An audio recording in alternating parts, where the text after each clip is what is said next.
More than 200 new sworn statements from migrants, parents and children about their experience in detention in the U.S., describing unsanitary bathrooms, crowded cells, freezing temperatures without blankets, and insufficient food.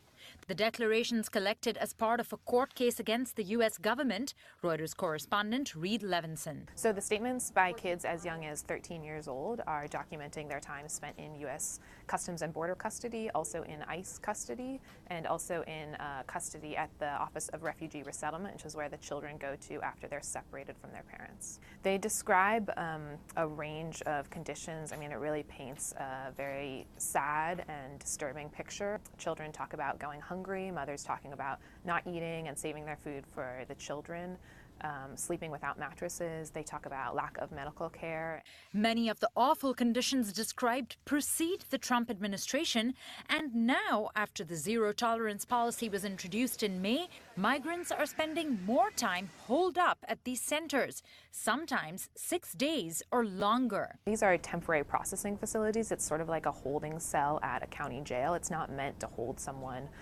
overnight, much less for multiple days. In the past, people spent maybe 12 hours while they're fingerprinted, while they're photographed and put into the system, and now these families are spending days. The facilities range from smaller, windowless cement rooms, often referred to by immigrants as hieleras or freezers because they are so cold, to larger spaces with indoor fencing that are referred to as dog kennels. There's one testimony that stands out to me by a 19-year-old mother named Karen. She fled from El Salvador, and in June she went to a facility in Texas where she was held, and she talks about being so cold that she switched between which child she was holding that night so that they could sleep. U.S. Customs and Border Protection did not immediately respond to requests for comment.